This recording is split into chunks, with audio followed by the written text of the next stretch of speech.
kalian mendengar tentang Timun Mas?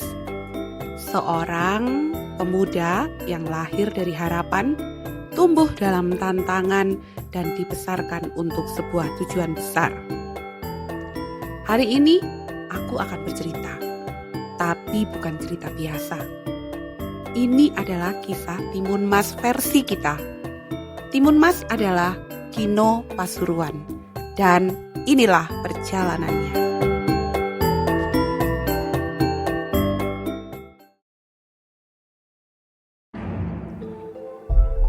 Di sebuah tanah subur bernama Indrokilo, hiduplah seorang ibu tua bernama Mbok Yem yang tinggal seorang diri.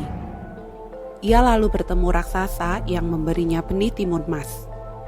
Raksasa tersebut meminta Mbok Yem merawat benih tersebut dan bisa meminta apapun yang diinginkannya. Ia kemudian meminta seorang anak untuk menemani masa tuanya. Tapi raksasa membuat kesepakatan dengan Mbok Yem agar menyerahkan anak tersebut hingga usia 17 tahun.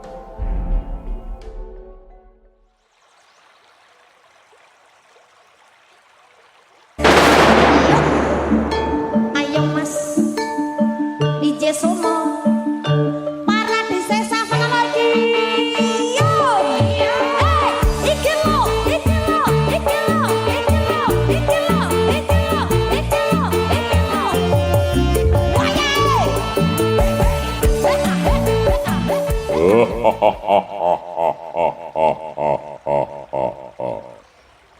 Hei, Simbok, tidak usah takut. Aku tidak akan memakanmu. Dagingmu wis alat, ora enak. Aku akan memberimu sesuatu. Tanamlah biji ini dan rawatlah dengan baik. Maka kau akan mendapatkan semua yang kau inginkan. Tapi ingat, jangan kau nikmati sendiri. Sebagai tanda terima kasih, nantinya berikan kepadaku.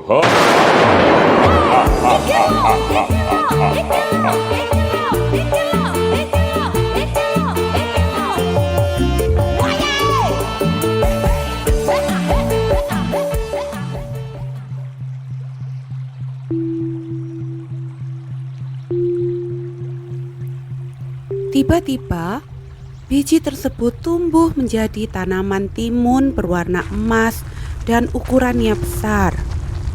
Suara bayi terdengar dari buah timun raksasa itu. Jadi ini maksud ucapan raksasa. Bayi laki-laki yang tampan muncul dari dalam timun.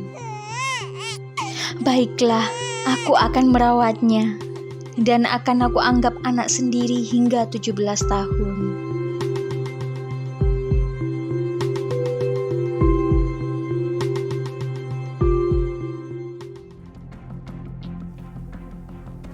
Tujuh belas tahun berlalu, Timun Mas tumbuh menjadi anak muda yang kuat, perkasa, bersahaja dan menawan.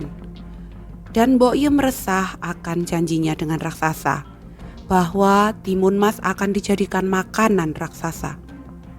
Timun Mas menyadari akan hal itu, tetapi anak muda ini tidak pernah takut. Timun Mas selalu bersemangat, walau di hadapannya ada bayangan raksasa besar, raksasa kuat dan sangat menakutkan. Untuk melindungi anaknya, Mbok Yem menemui kakek sakti dan diberikan sebuah jimat berupa biji timun, bambu, dan garam. Mbok Yem bergegas pulang dan memberikan jimat tersebut kepada Timun Mas. Pakai ini untuk melawan raksasa itu, anakku. Siap.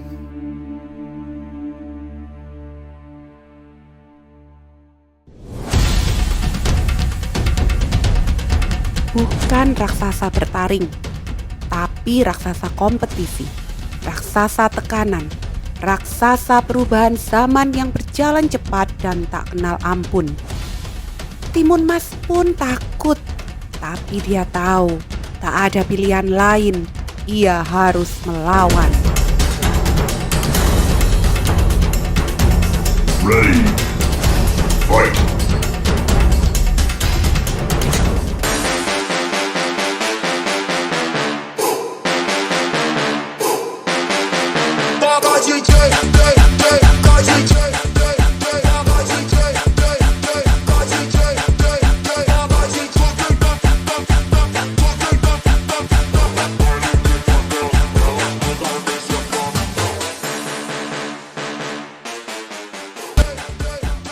Makan ini raksasa.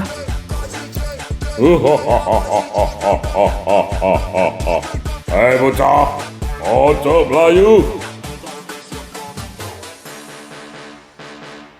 Foto abang, oyaan.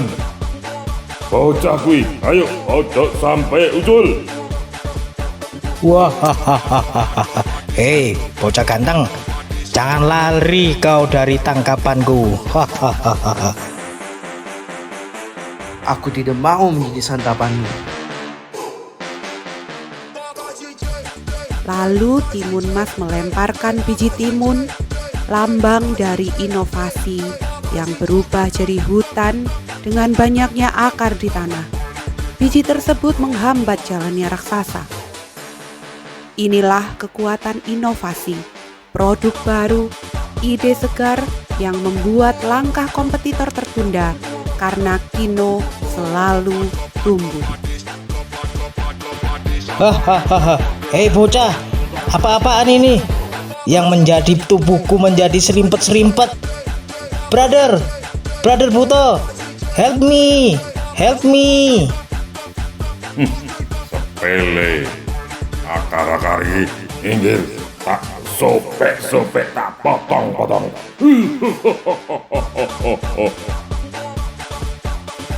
Timun Mas selalu melemparkan bambu, lambang dari integritas. Seketika bambu tumbuh dengan cepat seperti pagar dan menghadang raksasa besar itu.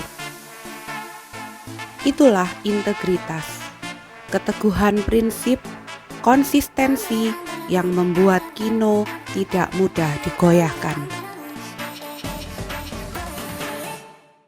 Ayo, mana kesaktianmu? Bambu runcing akan kuhadapi semua. Timun Mas berusaha lari dari kejaran raksasa dan ia melemparkan senjata terakhir berupa garam, lambang kolaborasi. Seketika tanah menjadi lumpur hisap. Abang, apa ini? Garam, aduh, haram, aduh, kakiku ambles, garam, ayo, ubah.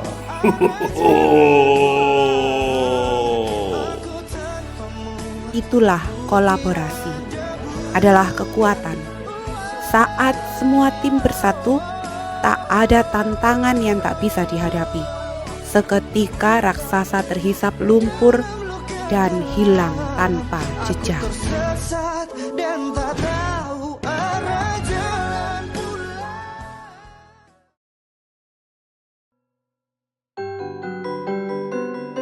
Bo, aku berhasil.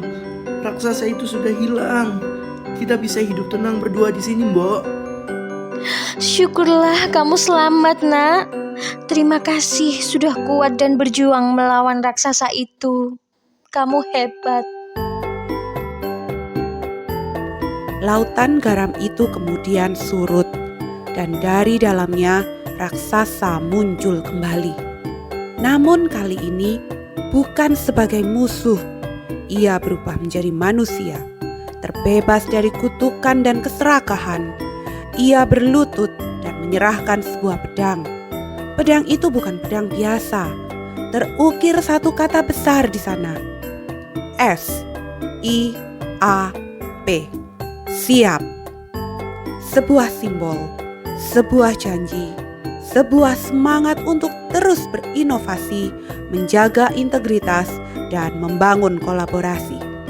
Itulah pedang yang kini dipegang oleh Timun Mas dan oleh kita, seluruh keluarga Kino Pasuruan. Dan kini perjalanan kita belum selesai, tapi kita tak lagi sendiri karena kita semua telah menjadi